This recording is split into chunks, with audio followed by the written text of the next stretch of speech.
સહકારી મંડળી છે, દૂધ સહકારી મંડળી છે, એ કંઈક 2 વર્ષ કે ટૂંકમાં એમને ચાલુ છે અને એનો જે સરપંચ છે, સરપંચનો લેટરનો દુરુપયોગ કરીને જે મંડળી જે છે એ રજીસ્ટ્રેશન કરવામાં આવી છે. યસ, એ બાબતે આપને થોડીક જાણકારી આપી દઉં કે મંડળી રજિસ્ટર્ડ નથી થઈ.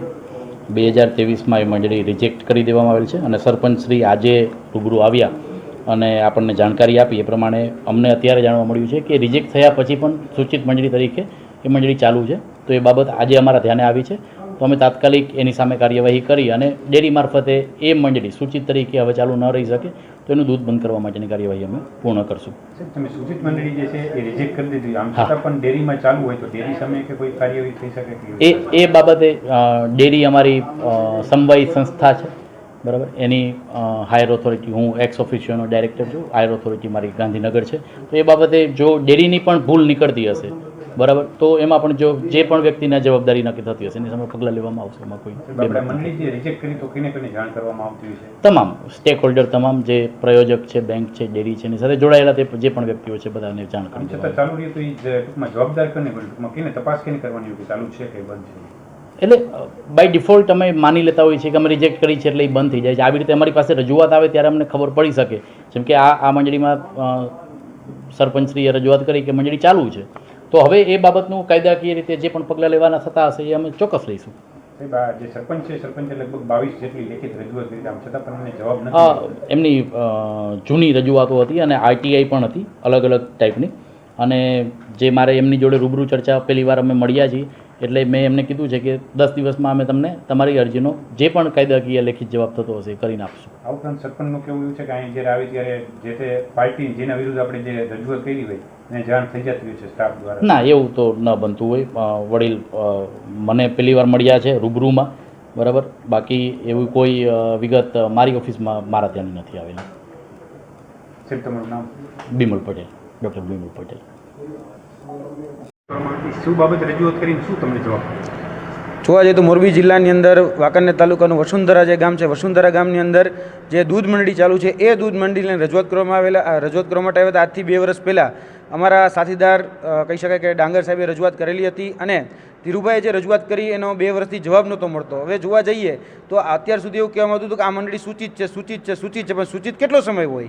તો જોવા જઈએ તો આ મંડળી છેલ્લા કાયદાની રૂએ 6 મહિના જ સૂચિત રહેવી જોઈએ, પરંતુ 2 વર્ષથી સૂચિત છે.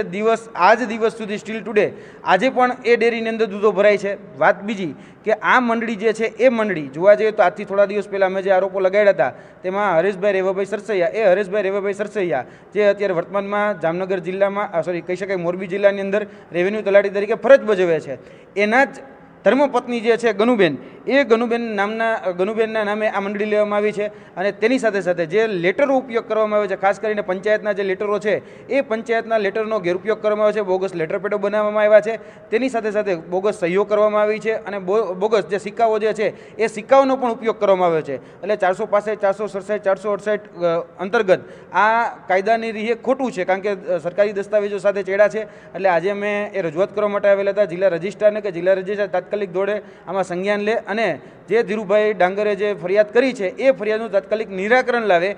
અને તમે 2 વર્ષથી શા માટે જવાબ નથી આપ્યો? તેની સાથે સાથે તમે અત્યાર સુધી ફરિયાદી બની અને કેમ પોલીસની અંદર કહી શકાય ગુનો દાખલ નથી કર્યો કે એફઆઈઆર દાખલ નથી કરાવી એનો જવાબ માંગ્યો છે. ત્યારે અમને જિલ્લા રજિસ્ટ્રાર દ્વારા એવું કહેવામાં આવ્યું છે કે દિન 10ની અંદર અમે આનો લેખિત જવાબ આપીશું અને જો ફરિયાદી બનવા જોગ હશે તો અમે ચોક્કસ સામે ફરિયાદી બની અને આની ઉપર એક્શન લઈશું. હવે રાહ જોઈએ છે 10 દિવસની અંદર કે કઈ પ્રકારનું નાટક અને તરકટ રચવામાં આવે છે. જો આની પર યોગ્ય કાર્યવાહી નહીં થાય તો આમાં હવે સ્ટેટ રજિસ્ટ્રાર જે છે એને પણ ફરિયાદ કરવામાં આવશે અને જે આપણા મંત્રી છે સહકારિતા મંત્રી એને પણ કહેવામાં આવશે તાત્કાલિક ધોરણે જે અત્યારે આ મંડળી જે ગેરકાયદેસર મંડળી ઊભી કરવામાં આવી છે.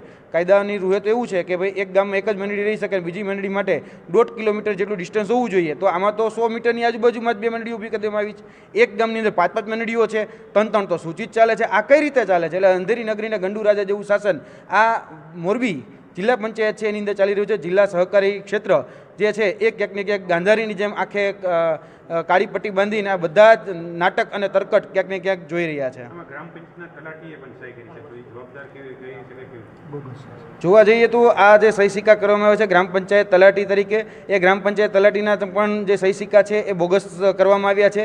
જે લેટરપેડ છે, જે પંચાયતનો લેટરપેડ ઉપયોગ કરવામાં આવ્યો છે એ પણ બોગસ લેટરપેડ છે.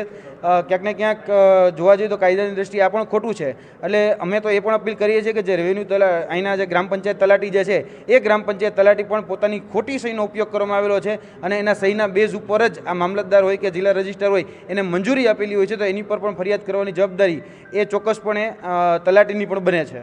આના માટે તમે બીજી કેટલી સૂચિત મંડળી છે એની મને માહિતી માંગી છે? જોવા જઈએ તો આ મોરબી જિલ્લાની અંદર ઘણી બધી સૂચિત મંડળીઓ ચાલે છે અને સૂચિત મંડળીઓના માધ્યમથી અમને ફરિયાદો મળેલી છે કે આ જે સૂચિત મંડળીઓ છે એ મંડળીઓના માધ્યમથી જે દૂધ સંઘો છે, દૂધ સંઘોની અંદર ક્યાંક ને ક્યાંક નકલી દૂધો ભરવામાં આવી રહ્યા છે અને આ નકલી દૂધનો જે કહી શકાય કે જે સફેદ દૂધનો જે કાળો કારોબાર છે એ આ સૂચિત મંડળીઓના માધ્યમથી ચાલે છે. એટલે અમે આજે માંગણી કરી છે કે અમને મોરબી જિલ્લાની જેટલી પણ સૂચિત મંડળીઓ હોય એ તમામ સૂચિત મંડળીઓનું લિસ્ટ આપવામાં આવે અને કેટલા સમયથી સૂચિત છે એનું પણ જાણ કરવામાં આવે અને શા માટે એને કાયદેસર કરવામાં નથી આવતી, અથવા તો જે સૂચિત છે એને 6 મહિના કરતાં વધારે સમય રાખી ન શકાય તો શા માટે અત્યાર સુધીને ખારીજ કરવામાં નથી આવતી એની પણ માહિતી આપવામાં આવે. એટલે આ પ્રકારની માંગણી પણ અમે જિલ્લા રજિસ્ટ્રાર પાસે કરેલી છે. જો જિલ્લા રજિસ્ટ્રાર અમને આ માહિતી નહીં આપે તો ચોક્કસપણે અમે સ્ટેટ રજિસ્ટ્રાર પાસે જશું અને સહકારી મંત્રી છે એની સહકારિતા મંત્રી છે એની પાસે પણ જશું. બીજું તમે રજૂઆત કેટલા સમયથી કરી છે, તમને શું જવાબ મળ્યો છે અને શેના માટેની તમે રજૂઆત? મારું નામ ધીરુભાઈ કરશનભાઈ ડાંગર, મારું ગામ ઝાલશીકા. હું ઝાલશીકા વસુંધરા ગ્રામ પંચાયતનો સરપંચ છું. આજથી 2 વર્ષ પહેલાં મને એવું જાણવા મળેલ કે અમારા ગામ વસુંધરા ગામમાં અમુક જે મંડળીઓ છે સૂચિત, એ મંડળીઓ ગેરકાયદેસર ચાલે છે અને એમાં અમારા લેટરપેડનો તથા સહયોગી મંડળીના લેટરપેડનો તેમજ અમારા તલાટી મંત્રીનો સિક્કાનો જે ગેરઉપયોગ થયેલ છે અને ખોટી સહીઓ કરેલ છે એવું જાણવા મળતા તુરંત જે તે વખતે હું આ રજિસ્ટ્રાર કચેરીએ આવી અને મેં સાહેબ શ્રી ગઢવી સાહેબ હતા તેમને રૂબરૂ મળેલો. એને મેં મારી રજૂઆત કરેલી તો એ મને કે આવું તો ચાલતું હોય, આમાં કાંઈ ન હોય, તમારે એવું હોય તો તમે લેખિત આપી દો. એટલે મેં એને લેખિત આપ્યું અને એના જે કાગડો હોય તે તમામ કાગડો મેં માગ્યા કે આ મંડળી માટે ક્યારે અરજી કરી, કેને અરજી કરી અને તેના માટેના સાધનિક કાગડો અમને આપો. તો આ બાબતે અમે આગળ કાર્યવાહી કરીએ અને આ બાબતે એમને મેં ફરિયાદ પણ કરેલી કે આ આપની કચેરીમાં જો ખોટા ડોક્યુમેન્ટ આપવામાં આવેલા છે તેવું મને જાણવા મળેલ છે, તો આ બાબતે તમે જે અરજદાર છે તેની વિરુદ્ધ કાયદેસરના કાર્યવાહી કરો. તેમ છતાં તેનો કોઈ પણ મને પ્રત્યુત્તર જવાબ મળેલ નહીં. ત્યારબાદ હું અવારનવાર જિલ્લા રજિસ્ટ્રાર કચેરીએ આવી રૂબરૂ મળતો, તેમજ સાહેબ હાજર ન હોય તો લેખિત આપી ઇન્વર્ટ કરાવીને આપી જતો, પણ 2 વર્ષમાં ક્યારેય પણ આ મંડળી બાબતે મને કોઈ પ્રત્યુત્તર મળેલ નહીં. જેથી મને એવું થયું કે હવે આમાં અમને કાંઈ ન્યાય મળશે નહીં. એટલા માટે મેં યુવરાજસિંહનું નામ સાંભળેલું અને એ મને ઘણી વખત ઉપયોગી થયેલા, એટલે મેં એમને વાત કરી. ખરેખર આ બધાય પ્રકરણ માટે હું તો યુવરાજસિંહને ભગવાન માનું છું. જો યુવરાજસિંહ ન હોત તો આજે પણ મારી કોઈ વાત કોઈ સાંભળત નહીં.